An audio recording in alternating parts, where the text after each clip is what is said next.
Oh, yeah.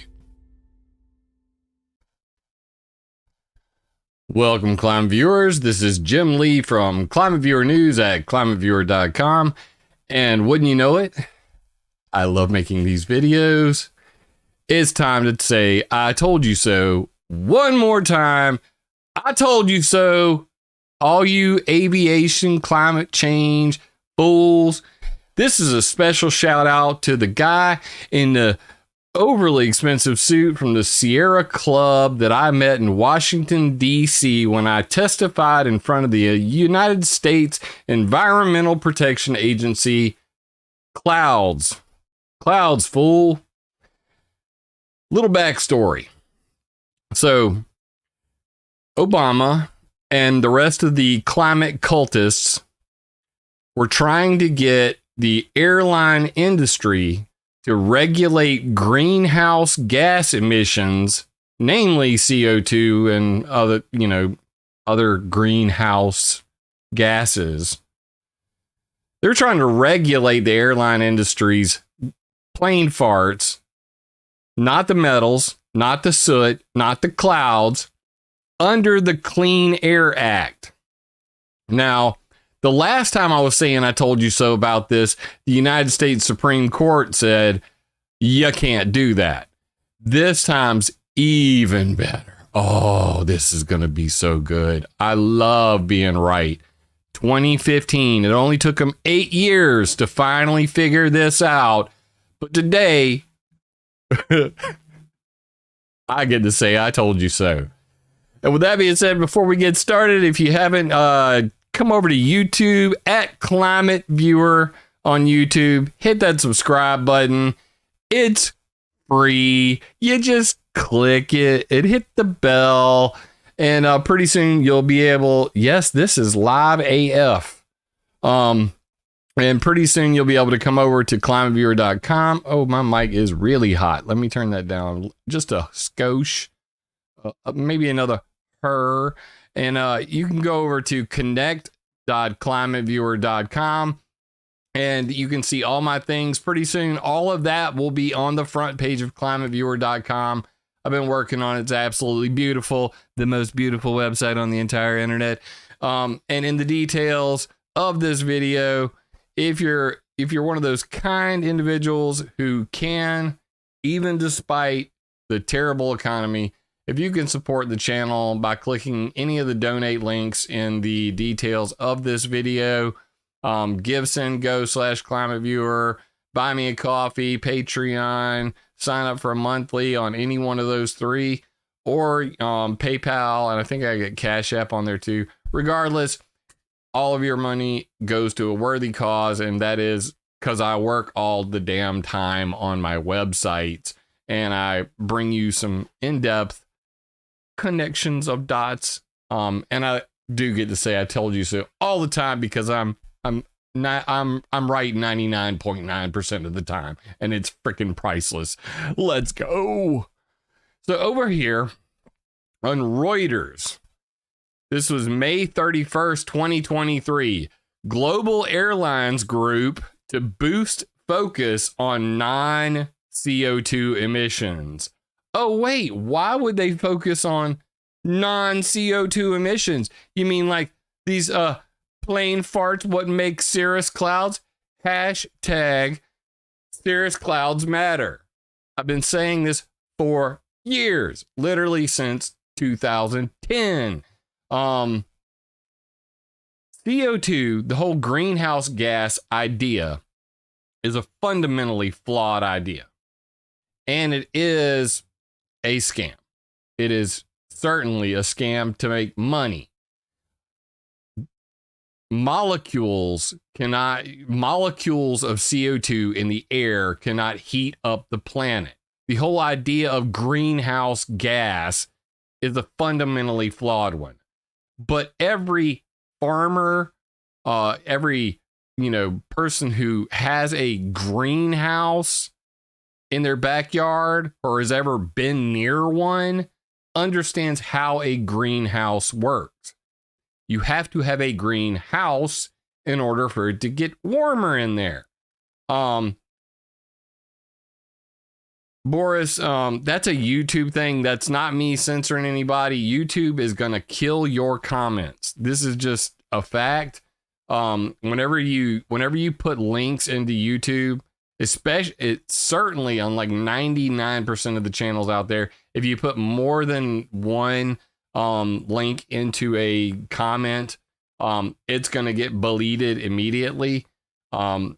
And I'm pretty sure in live chats, you can't put any links unless you're a moderator.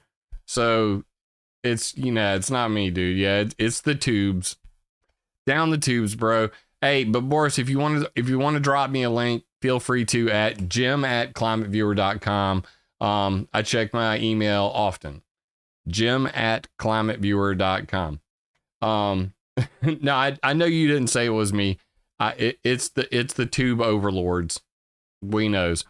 So the idea of this greenhouse is that a greenhouse is usually made of one of two things, mostly either glass or plastic. That's why it can trap heat inside.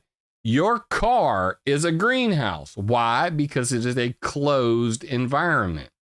The difference between our planet and a greenhouse is that without some artificial greenhouse material, heat would escape back to space.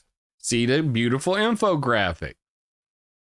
So solar radiation comes in and it gets trapped because plane farts make clouds. Those clouds, whether you call them chemtrails, contrails, or what they turn into, cirrus clouds, they are the greenhouse. That's what traps heat at the ground. This has been fundamentally, this has been known. It, as they would say in Game of Thrones, it is known, okay? But they want to keep this focus on the CO2 emissions because they can monetize it.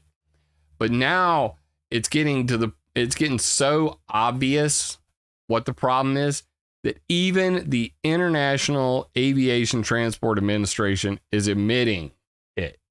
Now, of course, I said all this in 2015 at the EPA hearing, but we'll just go straight to this. I'm going to read the shortest version of this, and then we're going to get into the overview of why I'm so damn right all the time. Global airlines are setting up a task force to deal with non-carbon dioxide emissions. Why? Because they don't matter as much. Period. Stepping up efforts to tackle cloudy streaks. That's a new one. Formed by aircraft known as contrails, an environmental threat that until now has taken a backseat to carbon pollution in response to global warming. Love it. The move comes from the International Air Transport Association, IATA, representing some 300 major airlines, is preparing to discuss the warming effect of contrails for the first time at its annual meeting in Istanbul next week. The streaks are formed in most moist atmospheric conditions that are made up of frozen ice crystals. That's an oversimplification, but we've gone into that 100 times on this channel, so I'll let it slide for now. While they don't emit CO2, scientists say they can trap radiation and reflect it back down to Earth, creating a harmful warming effect. Starting this year, a task force will coordinate efforts by researchers and airlines to limit the creation of contrails in an effort to encourage the sector to do more, IATA said. The idea is to, quote, accurately predict conditions favoring the formation of contrails and minimize the risks of increased fuel when avoiding them, an IATA spokesperson said in response to a Reuters query. But some reaches and environmental groups supported by companies claiming to be able to help solve the problem say airlines have done too little to handle the issue. According to such experts, research shows that non-CO2 emissions can actually be more harmful than carbon emissions. Duh. like, duh.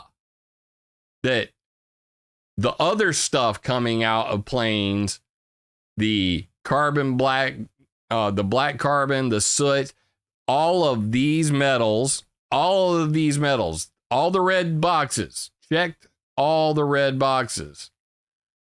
For those in chat that are acknowledging Mike Morales was a dear friend for a very long time. And in the links of this the details of this video and forevermore in the support our friends section is Mike Morales' GoFundMe and links to his family's channels. I love Mike. You love Mike. We get it. Jason. There's always new people coming in the door. You never can tell. So 10% of all flights contribute to 80% of the warming effect, said Roger Teo, a researcher at the Imperial College of London, adding that the annual warming effects of contrails could be 2 times larger than the cumulative effects of CO2. Now that was, that's a guesstimate from this dude. All right. I've heard other people like Olivier Boucher say 5,000 times as much heat from the contrail induced cirrus clouds. The clouds, the plane farts making clouds 5,000 times more than all of the CO2 ever emitted from planes. CO2 does not equal global warming. Period. Point blank. End of story. We're going to go into that even more in the next, couple videos, obviously. Firms like Cetavia in the UK and Paris-based Eustair use digital modeling to help track patches of moist air deemed most likely to cause contrails, in some cases offering up alternative routes that don't create the distinctive trails in the sky. Now, these are called ice supersaturated regions. I'm going to get sciencey for a second. And they call this climate friendly routing of flights. Let's just put it that way. And the idea is that if they can find out where ISSRs are in the sky, that they could route flights around them and not create clouds at all. This idea is not new either. In fact, Ulrich Schumann from Germany's DLR, which is like Germany's NASA, he came out with something called COSIP, or the Contrail Cirrus prediction tool. And what it would do is actually say, here's where the bodies of water are in the sky, and here was where you're most likely to create clouds. And if we fly around them, we won't create clouds, and that'd be a damn good thing. So that's what we're talking about here. Button work. To date, only a handful of airlines have announced investments in preventing contrails, with others arguing the new flight plans dodging moist air can cause higher fuel burn and therefore more carbon. So this is the trade-off. Yes, ISSR's ice supersaturated regions. Look it up. All the documentation on this is available on the internet. It's on weathermodificationhistory.com. It's on climateviewer.com. Links in the details. I'm going to go through it in a minute. Others say the science behind the impact of contrails isn't robust enough. That's right, because they don't want to investigate it. They literally want to ignore it. They've been ignoring it for over 10 years. They were ignoring it when I went to the EPA and talked about this. And they continue, even today, they want to focus on biofuels and doping jet fuel with sulfur to geoengineer the planet, or cirrus cloud seeding. All of these ideas, I'll go over them very quickly. European regulators are also putting greater focus on the issue of following pressure from green groups. New European Union rules on emissions trading that will come into force in 2012 will force airlines to track and report their non-CO2 emissions. So by 2025, they're going to have to start reporting their plane farts making clouds. That could be very interesting. I'd like to see that. If there's any real-time reporting on it, it'd be hilarious. Airlines have pledged to reach net zero carbon emissions by 2050, mainly by adopting sustainable aviation fuel, or what's known as biofuels or synthetic fuels, scarce alternative fuels made from renewable sources like biofuels or synthetic fuels that are used to power aircraft. Based in Cambridge, England, Satavia, I want to say Sativa every time I see it. Satavia says that by focusing so heavily on carbon emissions, the industry will be paying more money for a solution that could take years to have an impact. The cost of scaling biofuels is in the trillions, but the cost of solving this non-CO2 problem is probably just in the tens of millions. Chief Executive Adam Durant told Reuters. Let that sink in. So when I went to the EPA and I talked to them about using biofuels for contrail control, the idea that they would grow jet fuel, like camelina plant, like landfill waste to jet fuel conversion with the Fischer-Tropsch process, all of these crazy ass ideas for alternative aviation fuel or biofuels where they grow jet fuel, they would actually cause more climate change, air quotes, than if they just kept on doing what they're doing. And the reason is very simple. Dust Bowl, bitches. The Dust Bowl, bitches.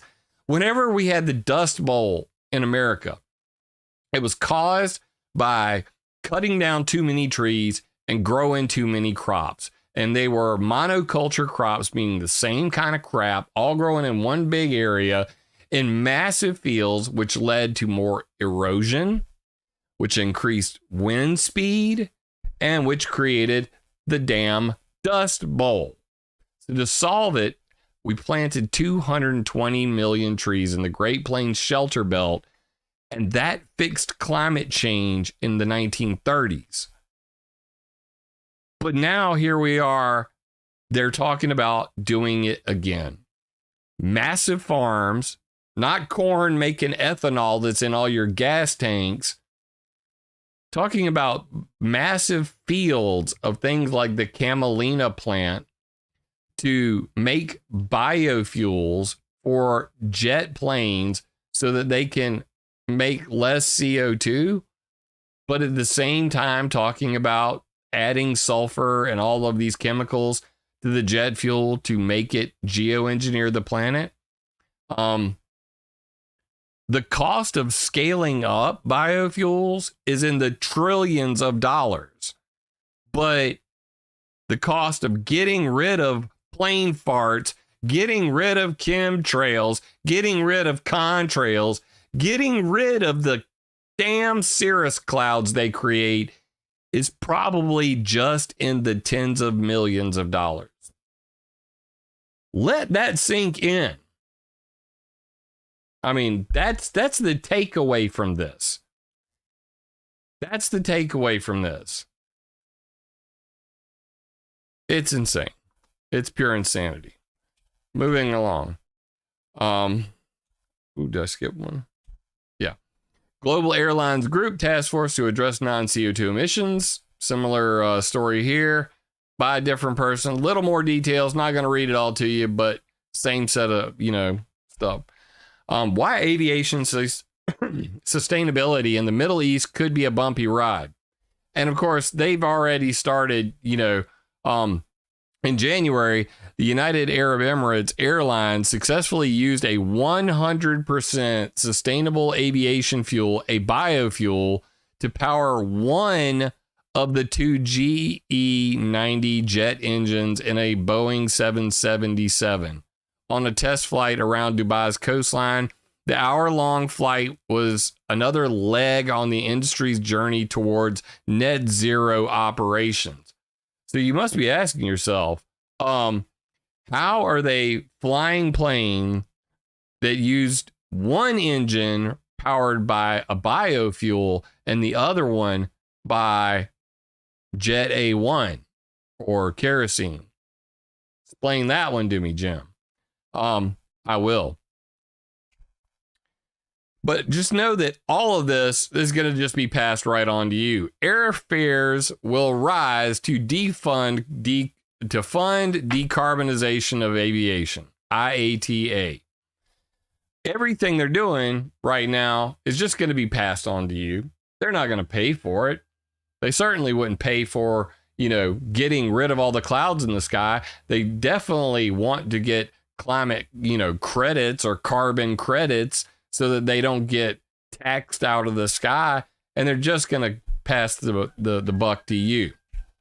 And that's why the IATA, the people who are behind all of this, have released, this is dated in the future, no less, July 4th, 2023.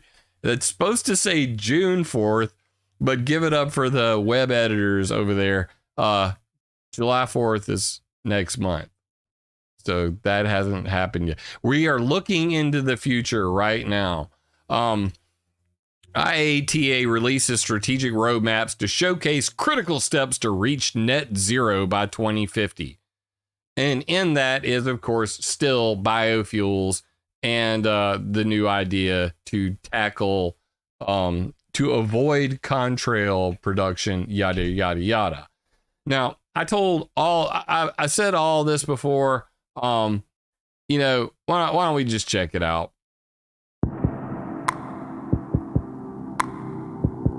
We'll just go here.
Hi, my name is James Lee. I'm from Sulfur, South Carolina. I'm a citizen. Why is the EPA claiming that 6 greenhouse gases emitted from jet planes are a threat to human health under the Clean Air Act while doing nothing to address ongoing lawsuits over leaded aviation gasoline or the real health concerns of stakeholders worldwide?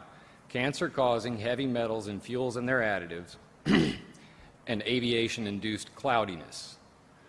You, the EPA, claim the authority to regulate aviation emissions under the Clean Air Act, a law that should protect us from the aforementioned poisonous pollution. However, the definition of pollution is being perverted to mean climate change gases in what can only be called a violation of the spirit of the law. Air pollution which may reasonably be anticipated to endanger public health or welfare. That's the quote. As you can see by the wording in the Clean Air Act, lead, barium, aluminum, and trade secret toxic chemicals clearly present a greater danger to public health than greenhouse gases, no matter how much climate science you accumulate. Furthermore, material safety data sheets of aviation fuel and their additives almost always contain the same warning: do not dump in water. Yet, raw fuel dumping or burning these dangerous chemicals and then dumping them in water is somehow safe. Finally, despite great efforts to find bioaccumulation or biomagnification studies on precipitated aviation pollutants, none seem to exist. The EPA and Obama administration are ignoring the global outrage over the most visible climate change concern from airplanes, cloud creation. Do a search for the word chemtrails on the internet, and you will see millions of concerned citizens who look up and wonder what in the world are they spraying. Despite what you may think of the myriad of maladies attributed to these clouds, the global outrage is nonetheless clear. They are right to be worried, and we should all be concerned. The EPA's claim that CO2 is a greater threat to human health than contrails and aviation-induced cloudiness is based on incomplete IPCC data that downplays the effects of contrails on our climate. The IPCC's fourth assessment of contrail radiative forcing only accounted for linear contrails, meaning any contrail that spreads out and turns into cirrus clouds was not accounted for. How significant is this heat-trapping contrail conundrum? Quote, contrails formed by aircraft can evolve into cirrus clouds indistinguishable from those formed naturally. These spreading contrails may be causing more climate warming today than all the carbon dioxide emitted by aircraft since the start of aviation. Another researcher stated a single aircraft operating in conditions favorable for persistent contrail formation appears to exert a contrail-induced radiative forcing some 5,000 times greater than the estimates of the average persistent contrail radiative forcing from the entire civil aviation fleet.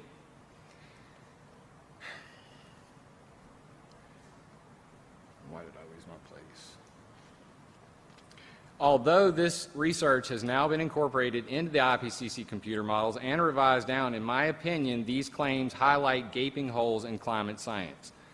As of 2013, quote, aerosol cloud interactions are one of the main uncertainties in climate research. Scientific understanding of how contrails transition into cirrus clouds is severely lacking but rapidly evolving, with the latest research showing that cirrus clouds are filled with metal aerosols from human sources. Quote, the big one we found is lead, coming from things like tetraethyl lead in fuels, still used today in light aviation. So that's probably the biggest metal that we find, or the most frequent metal that we find, but we find a whole host of different metals actually. Apparently, small amounts of metal particulates have major effects on cirrus clouds. Quote, it would seem that you would have to change all of the aerosol in the atmosphere very radically to get a big effect on the clouds, but because mineral dust and metallic particles are such a small amount of the particulate matter, just 1% or 2%, it means that you only have to change about 1% or 2% of the particles to get a big effect on these clouds. The latest research casts doubts on the IPCC's contrail assumptions and requires serious consideration when addressing the real climate change impact of aviation. High-altitude metals and cirrus cloud condensation nuclei are likely coming from leaded avgas and jet exhaust. Contrails are making cirrus clouds, and small changes in atmospheric metal have large impacts on cirrus cloud creation. Cirrus clouds trap heat and are likely to have a greater climate change impact than CO2. Finally, aviation-induced cloudiness endangers future growth in solar energy, affects tourism and spending, and is projected to make terrestrial astronomy impossible by 2050. Geoengineering scientists, NASA, NOAA, FAA, USDA, DOE, and international corporate partners are discussing the use of biofuels and sulfur-doped jet fuels for contrail control. This cirrus cloud seeding with bismuth triiodide to melt these clouds away. The EPA should be directly involved in these discussions. As a result of these recent findings, I strongly encourage the EPA to consider expanding the scope of this endangerment to include metal particulates and cloud formation from jet exhaust. If the EPA complies with the spirit of the Clean Air Act, they will protect us from metal aerosols attributed to Alzheimer's, autism, cancer, and a plethora of other debilitating illnesses. If the EPA is truly concerned about aviation-induced climate change, they will regulate the production of contrails and cirrus clouds, which change our climate to a much greater extent than the sum of the 6 greenhouse gases named in this proposal. Regulating heavy metals and aviation-induced cloudiness will be meaningless without proper verification. Even though ICAO members sign a binding agreement to only use certain chemicals in their gas tanks, we all know agreements and regulations are useless without proper verification. Therefore, I request mandatory, random testing of jet exhaust be immediately implemented. This is the most important step the EPA can take to do its due diligence to protect us from harmful pollution and get real-world data to improve future regulations. Most of the data behind this endangerment finding comes from research in highly controlled environments where most variables are known. We need verification of non-ideal situations where fuel fouling, flame contamination, or improper maintenance end in vastly different exhaust particulates than seen in lab settings. To achieve verification, I propose that the EPA randomly attach a trailing probe to both foreign and domestic flights, then collect and analyze the results to determine real-world exhaust constituents. Alternatively, ground-based LiDAR observations may be possible over fixed high-traffic areas and prevent possible terrorist attacks using aerosols. Either way you choose, we need verification and protection. In conclusion, the EPA should expand this endangerment to include metal aerosols and cloud creation, create a verification system that includes all aircraft, protects us from aviation pollution, holds violators accountable, and commits to better scientific accuracy for future determinations. Thank you for this opportunity to speak on behalf of so many who could not be here. And thank you for listening to a layperson's views on this subject. While I appreciate the efforts of the Center for Biological Diversity, the Sierra Group, and the Friends of the Earth to get the EPA to hold the aviation industry accountable, the poor people like myself have to live near these airports, under these fuel dumps, and under these clouded skies. I hope that some faith can be restored in our EPA by your action here and now. Tell the ICAO that they will meet your demands and our demands, not the other way around. Thank you very much. Thank you, Mr. Lee. Thank you for all of your comments. Second panel. And of course, they didn't listen. Right after this was done, the guy sitting next to me was like the representative for the Pilots Association. He talked to me afterwards. He was like, wow, like, who are you again? And so I saw the guy from the Sierra Club, which is like a non-governmental organization that was one of the, originators of this move to try to regulate CO2 emissions. And I said to him, I said, dude, what'd you think? He's like, about what? I said, about the cloud thing. Clouds coming out of planes, clouds are a problem. He says, oh, that's pure poppycock. And I'm not lying to you. I swear to God, this happened.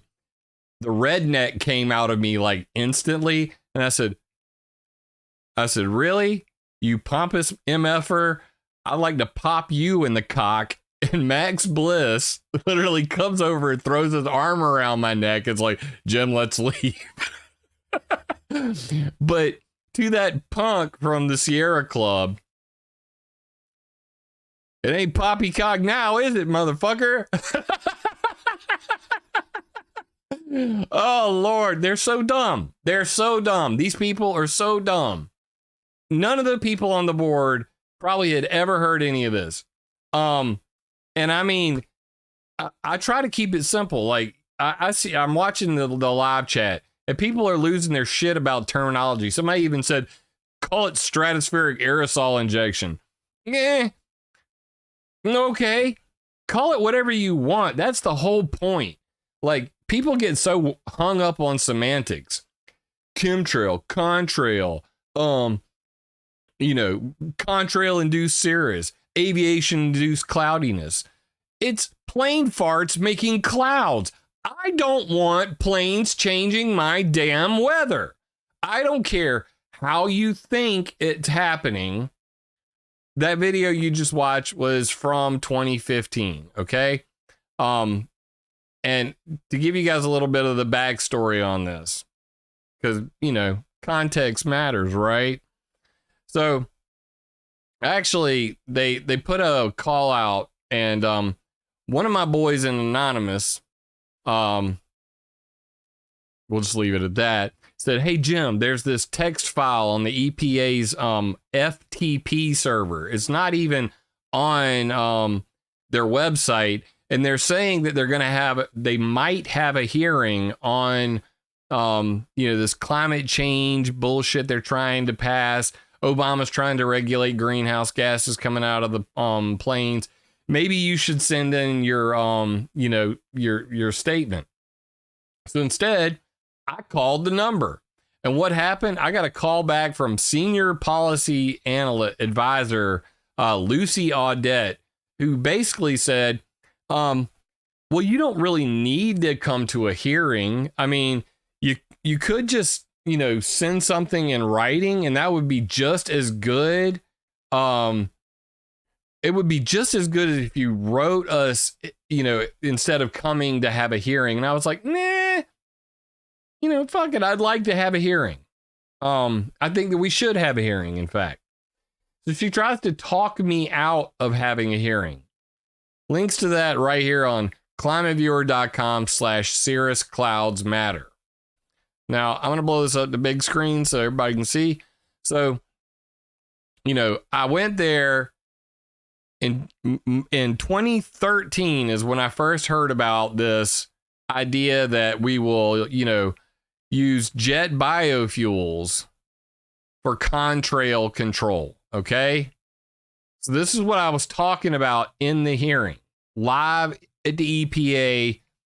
This idea for jet biofuels to control contrails is stupid. This is literally the top of it. Contrails may be the punchline in culture these days, thanks to the imaginative folks who have rechristened them chemtrails and embroidered them with elaborate theories involving government and corporate misdeed. Because you're also dumb with your tinfoil hats. Oh my God. But contrails are a pretty serious business for a less conspiratorial reason. Scientists believe these ice clouds generated by water exhaust gases from aircraft engines could have a real impact on the climate, perhaps cooling temperatures during the day and warming them at night.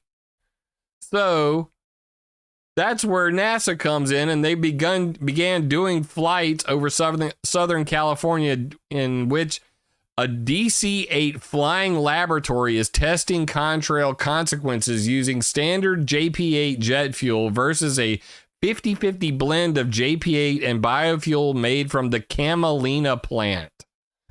This was the biofuels I was talking about. Next, EPA hearing on commercial aircraft emissions, August 11th, 2015.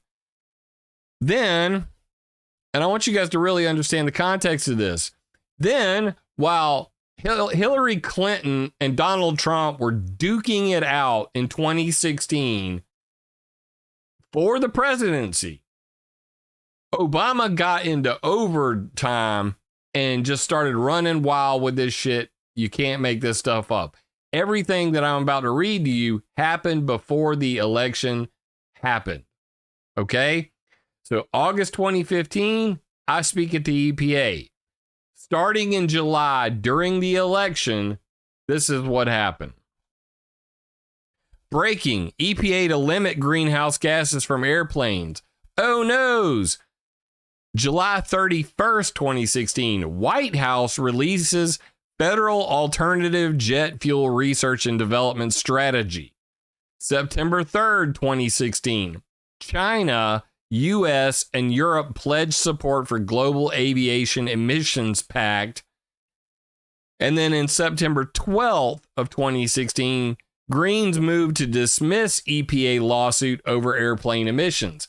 So they were going to regulate the airline industry, but Obama and company came out with this idea that will make a federal alternative jet fuel research and development strategy to implement biofuels for contrail control. Then China, the United States, and Europe signed that agreement. They said, biofuels, cool, we'll go for it. Then the same groups, the Sierra Club, Friends of the Earth, and all of the NGOs, they dismissed the lawsuit against the EPA so the EPA would not regulate it. 1 year later, 1 damn year later, priceless. Non-governmental organizations slam UN Aviation Agency plan for biofuels. Nearly 100 environmental and poverty-fighting groups jointly released a letter Tuesday slamming the United Nations proposal that backs large-scale use of biofuels in commercial planes. I told you so. I told you so. And they didn't want to listen when I was saying it at the hearing. And even the prick, the poppycock prick from the Sierra Club was like, clouds. And then, of course, Obama says, well, you know, fuck it, we'll do biofuels. We'll use that to control the emissions. That'll cut down on CO2 emissions, surely. And then all of a sudden they're like, wait a minute, this could be even worse for the environment. This is going to create more pollution, and it could create a new modern dust bowl. How about that shit? So finally, you know, all of that happened. Links on this stuff, jet biofuel enlisted for contrail control. This was February 2013 through 2014. They were called the access flights. And then there was a second set of flights that have been done. But regardless, I've got all the links on those down here. Stands for Alternative Fuel Effects on Contrails and Cruise Emissions, the access flights. And you can see right here, the plane flying through the chemtrails and doing a sniff test of what biofuels. Oh, that was for me, Nikki. And that, you know, here's the workflow of all of this, that basically, you know, this is what combustion should look like. This is what actual combustion looks like. CO2 plus nitrous oxide plus sulfuric oxide plus hydrochloric acid plus water plus black carbon or soot. So soot leads to aerosol cloud interactions, contrails, which create clouds, which create changes in temperature, sea level, snow, ice, precipitation, which have impacts on agriculture, forestry, ecosystems, energy production, and consumption, like freaking solar panels. You don't think that making clouds has an effect on solar power?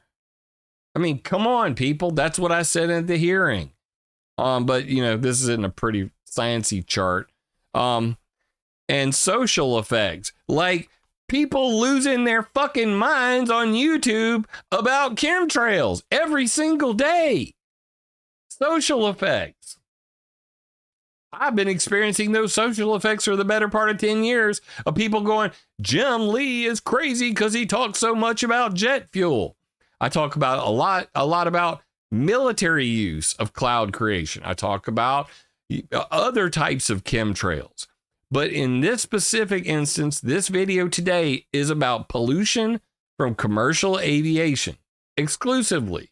That does not mean that I have not talked about all the other types of chemtrails, from sounding rockets with trimethyl aluminum, barium, cesium, all those chemicals. We're talking about plain farts and how they make clouds and how it pisses me off when they screw up my perfectly beautiful day. That's what drives me on this one. The fact that my children may grow up in a world where they cannot see the stars. I said it at the EPA hearing. Okay? But if you want to know what it looked like, this is the bumpy ride they were taking while testing those biofuels. So they're burning the biofuels in the plane in front of them, the DC-8. And they're going to fly up, and then suddenly you see over here ultra-fine particles, and non-volatile particle concentration. And woo, big spike right there as they sniff the chemtrails.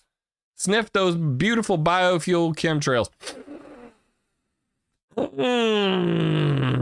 up in the charts. Right up in the charts. So for those who say, oh, we need to fly up there and test them, they are testing. They have been testing them. This was back in 2013, 20 through 2015. This was the first access series of flights. All of this stuff is on weathermodificationhistory.com. You can go see it yourself. But these are the planes that they used. All the fancy equipment. This is the Chemtrail sniffer right there. Fancy stuff. This is them putting jet fuel in, despite morons on YouTube saying that there's a jet fuel hoax. There's no such thing as jet fuel. Anyway, I could go on ad nauseum about all this, but yeah, there's a lot of stuff there. So the other thing they're talking about doing to get rid of these chemtrails, these contrails, the cirrus clouds, is called cirrus cloud seeding or cirrus cloud thinning. The idea that they would use chemicals to melt them away. And I'll just sum this up right here.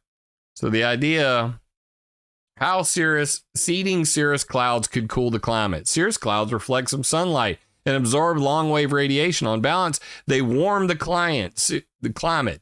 Cirrus cloud thinning aims to change the radiative properties of cirrus clouds by reducing their lifetime and the altitude at which they form, to basically melt them away or thin them out.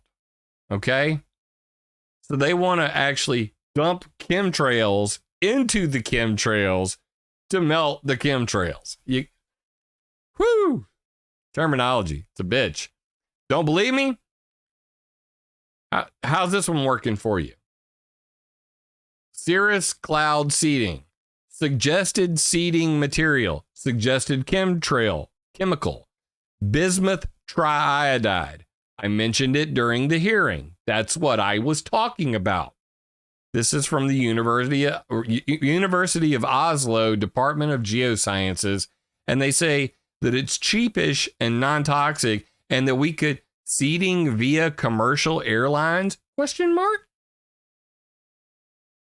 Anyway. Drawback: does not address ocean acidification issue because it will not affect acid rain, something nobody talks about, but is a big black problem. I see talking about big black trails in the comments there, Pony Girl. The black is the soot. So what Pony Girl's talking about in chat, she says, explain the black trail before the white chemtrail that I see all the time. This is the biggest fallacy in the whole contrail idea. They always just say it's water vapor, it's turning into ice. What they don't say is that you need a cloud seed. Every cloud has a seed. That in the center of that water vapor is something. That something is soot or black carbon mixed with all of these metals. All of these metals are found in that black soot that you see coming out the back of the plane. That is what water condenses on. It's condensing on soot. It's condensing on black carbon. And that is filled with metals. And one of the over in I want to say Norway. It's not Norway, it's Sweden or something like that. Finland. In Finland, they flew up into the cirrus clouds and they tested the cloud seeds to see what they were made out of. 75% of cloud seeds found in cirrus clouds were man-made metals. Man-made metals. Yes, titanium sky. It's a titanium-coated sky. So that's what I was complaining about at the EPA hearing. Always right, 99%, 99.9% of the time. This was on the climate response to cirrus cloud seeding, and this was all right. So I'll be talking about relatively unexplored. This is Trude Storyelmo, and she's one of the big proponents of this. This is where I actually got the presentations that I was showing. But you know, they're basically saying, hey, you know, we can do all of this stuff using cirrus cloud seeding. And that's what they're talking about. Seeding a cirrus cloud has a potential to cool the climate by as much as 1.4 degrees Celsius. So these are the ideas that they're floating around, is that if they can melt these clouds, if they can thin them out, they even, this is from Ulrich Lohmann and Blas Gasparini, a cirrus cloud climate dial. You know, they're talking about the different types of cirrus clouds there are. And what they said was, if the time and place of seeding is selected with care, the climate effect of cirrus thinning can be enhanced. For that, only the long wave warming effect of cirrus clouds should be targeted, and that their solar effects should be avoided. And this can be achieved if cirrus cloud seeding is limited to high latitude winters or nighttime seeding. And I said to myself, nighttime seeding, well, that reminds me what Dr. Rangasai Halthori from the Aviation Climate Change Research Initiative said when I asked him about it. He was the guy in charge of doing the access flights. He was the one testing the biofuels. And what he said was, we would like to have more contrail induced cirrus clouds during the day and none during the night. That's what this is all about. That's what they're talking about when they say non-CO2 emissions. That this has now become a serious, this has now become a serious problem for them. So serious that they have to talk seriously about it in public and force the airlines to comply. Now, you could have just listened to me in 2015 and we'd be well on our way to actually addressing this issue. 8 years later, you're now talking about in the future, maybe by like 2025, at least by 2050, doing something about it. Bruh.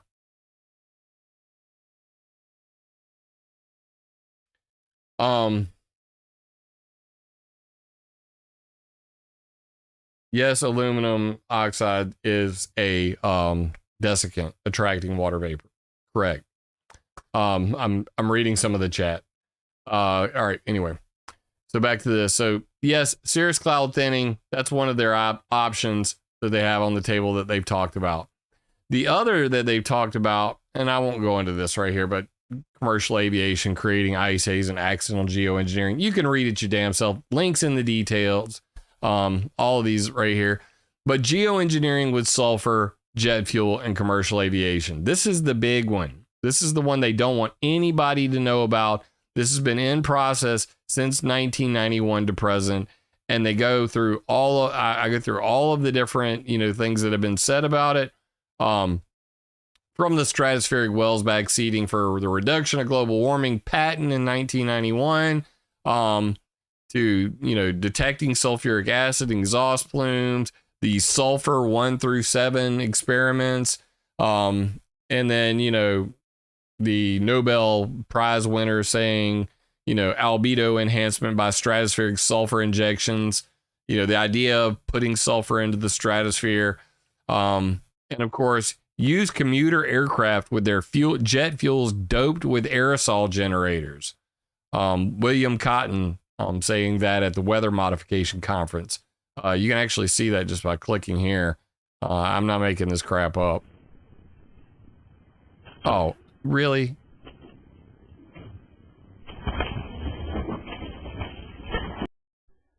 Soot materials like carbon black. It didn't use my timestamp. What a bastard. What a bastard. Okay. Well, it's there. You can see it for yourself.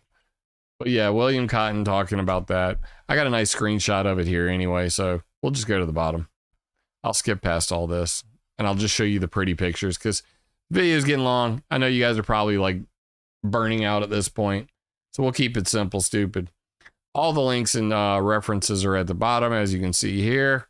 Lots of homework for anybody who wants to understand this stuff, including the patents that I'm about to show you. But we mentioned earlier in this, United Arab Emirates Airlines successfully used 100% biofuel to power one of two GE90 jet engines in a Boeing 777. So how are they using more than one fuel? And the answer is things like this. U.S. patent number right there. Fuel system for vapor trail control. Stratospheric sulfate injections with commercial aircraft. Commercial aircraft could be used to deliver sulfate into the stratosphere by increasing fuel sulfur content and the flight altitude of intercontinental flights. The sulfur content of the fuel should be increased to about 50 times the current level to have a significant cooling effect. The cooling effect would be confined to the northern hemisphere. High latitude winters, they would say. How to see. This is from William Cotton, the video I tried to just show you. Use commuter aircraft with their jet fuels doped with aerosol generators. Also, the use of UAVs or blimps for aerosol dispersion could be considered. Some industries with tall stacks could have their effluent doped with the appropriate aerosols. So they're literally talking about like coal-fired power plants adding sulfur to their pipes to put more sulfur into the sky. That's how crazy all this stuff is. Fuel delivery system, U.S. patent application 2013-03-40834. Fuel delivery system. 2 jet fuels plus 1 fuel tank for contrail control. And as you can see here, ice, supersaturated air, or what I mentioned to you at the beginning of this video, ice supersaturated regions. And what they're talking about in this patent is what they call climate friendly routing of flights. We could avoid the ice supersaturated region and not make contrails, chemtrails, cirrus clouds from the plane farts, or we could intentionally fly through them if we knew where the ISSRs are. And that way we could fly through them and dope them with sulfur. Control unit and method of controlling the supply of a vehicle with multiple fuels. Exactly what they just talked about in the article. The ability to control through the jet fuel electronic control unit, the ECU, 2 different types of fuels that they could run Jet A and biofuels, or they could run JP8 loaded with sulfur and a biofuel on takeoff so that they don't kill people around airports and that they cool the planet by geoengineering. These are the facts. This is where it comes from. So you can't argue with this stuff.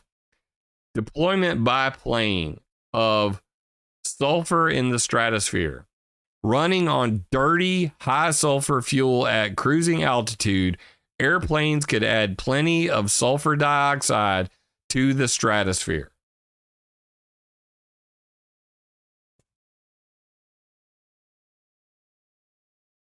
Can you show Mike Morales' fun site, Mike's? And yes, I can. So, guys, like I said in this video, everything is already linked in the details of this video.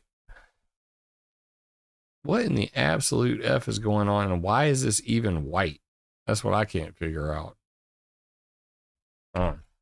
So if you go to the video you're watching right now, which I'm going to pause because I don't want that coming up. This should not be white. Don't understand. But if you go to the details right here, you will see that all the video references are here. So my donate links are right here at the top, and it says video references. Everything you just saw in this video is in the details. If you scroll past that, past where we're at right now, this is the last one, geoengineering with sulfur. Geoengineering with sulfur. That's what we're looking at right now. Right past that is support our friends. Help Mike and Shelley Morales Above Ground World News. So you can click that and it takes you right to his fundraiser. Like I said, it's right there in the details. And no, my YouTube is never in light mode. It's always in dark mode. So appearance device. Oh, it's because I turned my thing on. I got my F Lux running right now, so it changes the current color scheme and everything. So I had run it in grayscale earlier, so that's what's going on. That's why it changed. Anyway, mystery solved. But yeah, you guys definitely support Mike. Like I said, the these are going to be in the comments forever. I said I would do it. I did it. It's going to be in the comments forever. Support our friends. It's right there. Along with other people that are friends of mine. Tina Helmuth from Yastruck.com. She does a book series on human trafficking. Semper Fry, awesome hot sauce, who is Ball Busters. That's BA-AL. Ball, like the demon. On John who I can't think of it. Anyway, Semper Fry, awesome hot sauce. Use code Plane Farts to get a discount. Good stuff. I have some of this in my house. It's absolutely delicious. So friends of mine, they're all right there. Support our friends. And finally, my friend Christine Lyden. Why does the moon shine so bright? I made her a website for her children's book. My children love it. So friends of mine, I wanted to support them. I permanently put this in the bottom here. And I guess I should show you Yawstruck as well. Since it's coming up, I made this website for Tina as well for her book series on human trafficking in children. Fun fact, not so fun. There are more humans in slavery today than there ever was in the history of the slave trade in America. What people think was the slave trade of America. So keep that in mind. Let me see if I can find this one last thing. Sound of...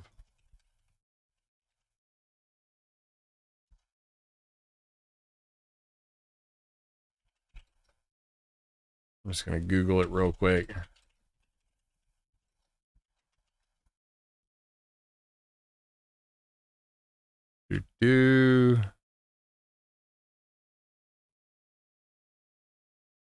So there's a movie coming out called Sound of Freedom, and it's about human trafficking.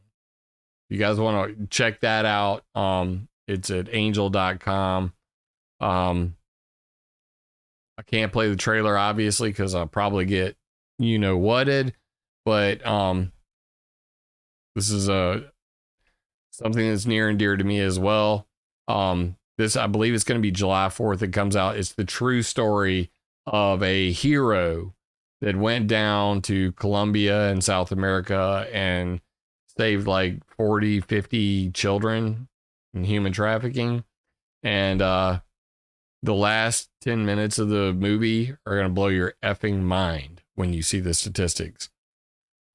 So there's a lot that we should care about. And for me, I've cared about nature, actual pollution, visible climate change, and the invisible, the stuff that actually we should all care about. We care about clean air to breathe, clean water to drink, clean soil to plant our food in and live in. That is not what climate change is about. That is not what global warming cultists are about. They don't give a damn about this stuff. So when I went to the EPA, my intention was to say, we care about harmful metals, nanoparticles of metals that can cause all kinds of problems for human health, and clouds coming from planes, which can cause all kinds of problems for human health and affect the energy that we get from our solar panels, and real world problems that we should care about, not the BS that the climate cultists want you to focus on. So that being said, I told you so for like the 5th time. I love the fact that every so often I get to come back to this EPA testimony that I did, and every word that I wrote, every word that I spoke has come true time and time again. Will they actually do something about the plane farts making clouds? We shall see. And when any news breaks on that, be sure that it will be here, that I will be the first to tell you about it. So I hope that this video resonates with you. I hope that you guys will take the time to look at some of the references. Please share the video. If you did like this video, actually like it. Gently smush that like button. Subscribe if you haven't. Please support my work. I'm busy working on a brand new ClimateViewer.com. I'm now on my 5th month of coding it. It's going to be absolutely disgustingly beautiful when it's done. And I'm going to be bragging a lot about it when I get done with it. But that being said, I'm just trying to speak the truth about real pollution that everybody sees every single day over your head. Now, some of it might be military, some of it might be intentional government geoengineering, but a whole lot of it is certainly pollution. And it's very simple. Cloud seeds made of black carbon filled with metals making cirrus clouds. And I say, hands off my sky. And let God control nature, not man. So with this information comes power. With power comes great responsibility. So please use this information to attack ideas, not people. Love you, mean it. Catch you on the next one. If the video resonates with you, leave me a comment because I love hearing from y'all. First time here, be sure to subscribe and click the bell. Yeah! Remember, it would be impossible for me to do this without your support, so please join my Patreon or buy me a coffee on PayPal. And always, attack ideas, not people.